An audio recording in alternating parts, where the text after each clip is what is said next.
Good evening and salutations, my GH fans. You know, before we get started, I was unsure if I was actually going to stream today. I figured I'd just do it tomorrow. And then this episode happened, and I was just like, well, I guess I'm streaming tonight. We do have a lot to talk about tonight, and of course, I'll be talking all for ourselves. But getting into this episode,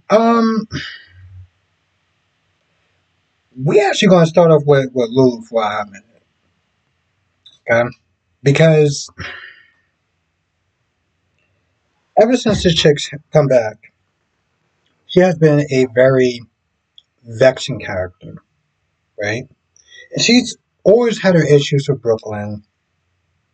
And today, okay, on one hand, I give her props because it's not easy to sit there and just be honest with yourself and be vulnerable in the sense of telling someone, that you feel threatened just by their very existence. You know, most people, especially New Yorkers, we have this sense of toughness and bravado, right? And she pretty much talks about her insecurities.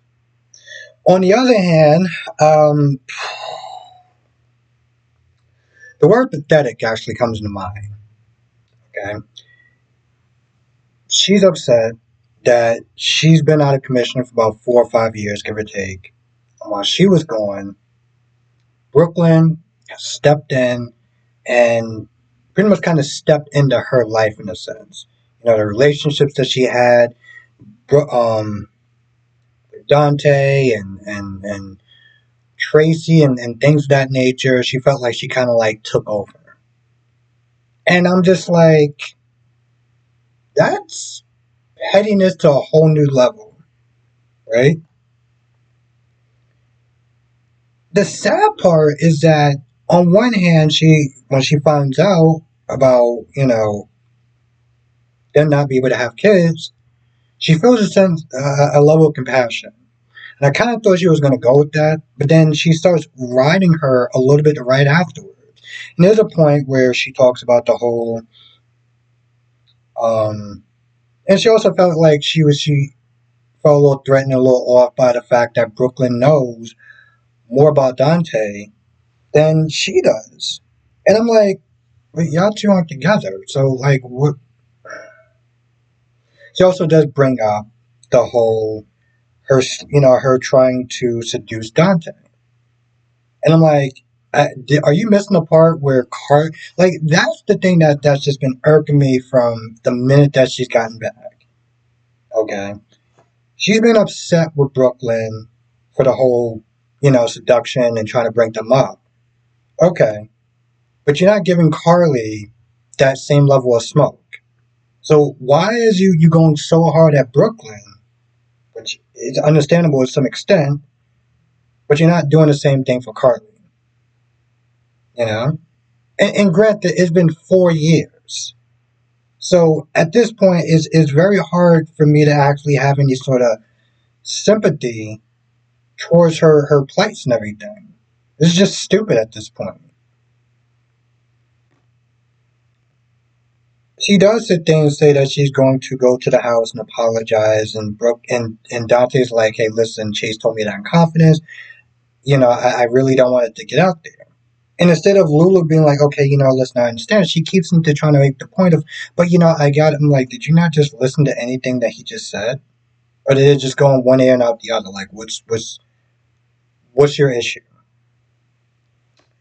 Now, we'll start off with Liz, Lucky, and Cyrus, right?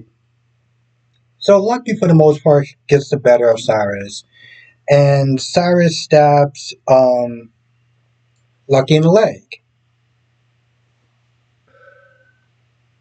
This this part of this episode is so silly, you would actually think it's a skit, right?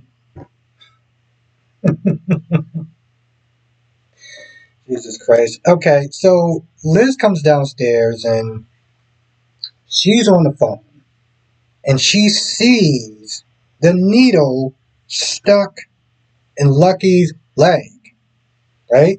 I'm saying this for a particular reason, specific reason or whatever. Then there's a point where Cyrus is choking the living life out of out of um out of Lucky. Instead of Liz, I don't know, dropping the phone, picking something up heavy, and just but she's just on the phone.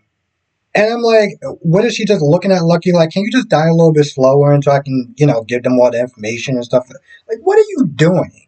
I don't understand how she was still on the phone when she literally saw Lucky being strangled to death. Leaves him leg, he's being strangled to death, and this chick is still on the phone. I actually had to sit there and rewind that a couple of times because one, I needed a good laugh, and two, I just felt so damn dumbfounded by that whole scene. So Cyrus gets away, and he goes back to his cabin instead of his apartment. I don't really understand that, but okay. And I know people can sit there and be like, well, the police is looking for him. They're going to look for him at his apartment. Okay, but they can still also look for him at the whatever. So while that's going on, Jocelyn is not there looking through Cyrus's stuff, not finding anything. Finally, she finds not just Dex's name tag or bracelet, all the other people that he's off, like they're trophies or something. So he comes in and he sees Jocelyn. He steps to his side and he gets the axe. And he's pretty much like, listen, I pretty much had to off so many people because they got in my way. And now I got to do it again. Jocelyn says some words, pulls out her pew pew, and, well, pew pew. So after checking his pulse to make sure that, he's alive, she's looking at the people she should be calling. Carly, Jason, Jack Brennan, a.k.a. Bob from County. I'm going to take a wild guess and see who she actually decided to call. Yep. She decides to sit there and call the plumber.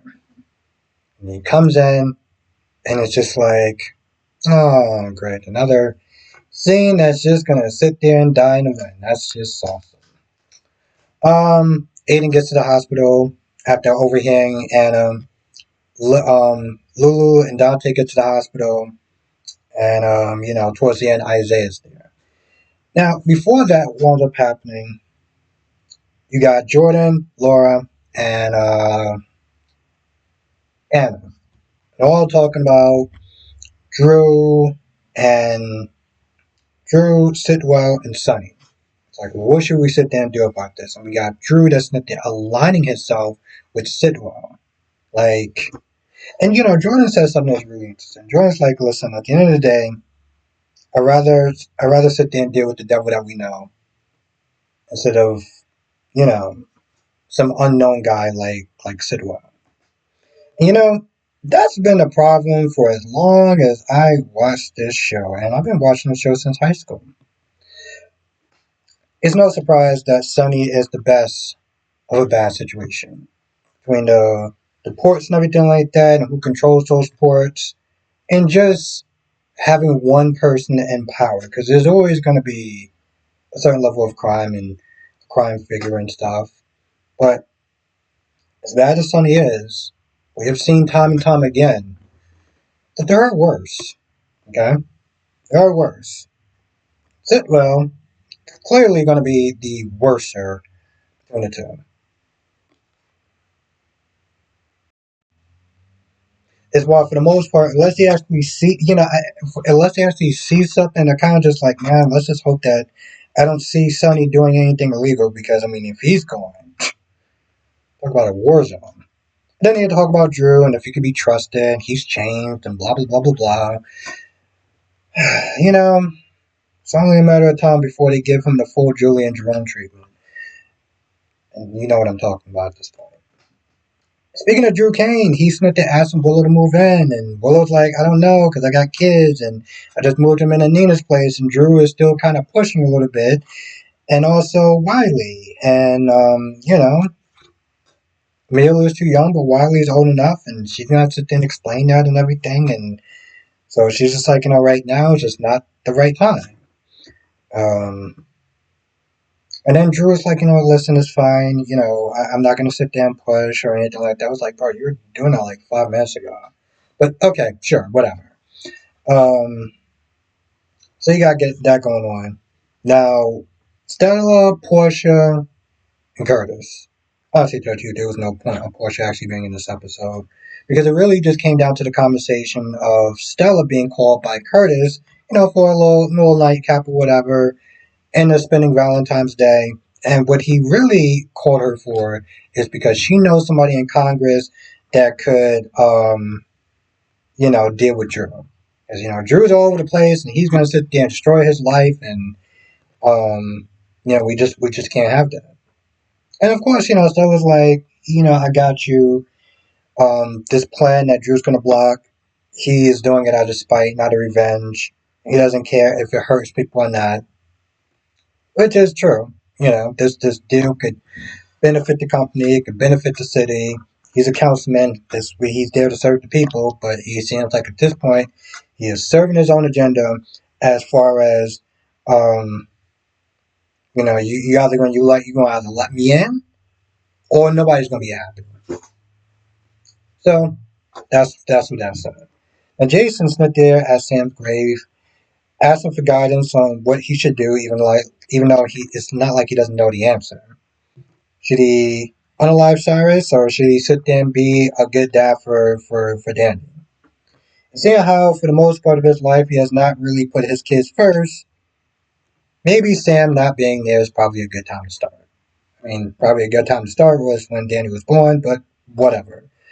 Um, so he makes up his mind and he shows up at Drew's place. And I'm like, Jason, like the last time, when Nina was there, pretty much kind of being your shield because you didn't give a damn about Nina's well being. She ain't there this time. Huh? And I'm pretty sure he's not going to sit there and let you sucker punch him like you did the last time. But he's like, hey, bro, I'm just here to make peace. Sam. Okay. I don't know how much peace he's going to sit there and I don't know how much of in a peaceful mood he's gonna feel when he realizes that Willow is going to be, potentially moving in. But oh no, we got the grannies, Nina and Carly. They're going to sit there and put a kibosh to it. Um, then Nina eventually is going to get exposed, and I'm going to laugh, and it'll just be a really good day. And I almost forgot about the last part. The last part is also important. And that is Chase Brooklyn. We set up some rose petals, and it was just a really good romantic night. And you know, Brooklyn just came from dealing with Lulu. And when you finish dealing with Lulu, you're just drained and exhausted mentally and physically, and you just want to go to bed. Or you want to have a drink, and then you want to go to bed. But Chase is compensating. He's overcompensating for the fact that he can't give her a child. And he's upset about that. He's upset. He's practically mourning the life that he thought he was going to have with her and feeling really guilty that he can't give her a child. He just goes on and on and on and on. And he pushes her, and her sitting there saying, oh, I already had a child. I was already pregnant. So, sort of previews, that goes. And then, of course, eventually, and also Lulu's already upset with the closeness and the fact that Brooklyn knows more about Dante than Lulu does. Crimea River. Now she's going to be even more upset when she finds out that those two also had a child together, or well, still have a child together. Which is just going to be another thing that Lulu's going to be petting out of pocket for, and I understand, emotions and logic don't go together, and I get that, but it's just like, bro, You've been in that coma for like 4 years. I don't know how old she was when she went into that coma, but it's like emotionally, it almost seems like she went a little backwards in a sense. I don't remember her being this much of a pain in the ass and this petty and this vindictive on this level now than when she was before. Anyway, now I feel like that's about it. All right, so yeah, I'll be live streaming tonight. I'm only going to be live streaming for 1 hour because I do have to wake up at a ridiculous hour in the morning that I'm already dreading. But that's why I'm only going to be um, streaming for 1 hour. So yeah, anyway, with that being said, I'm going to go. If I miss anything, write in the comment section. Come to the live, do both, and yeah, let's have some fun tonight.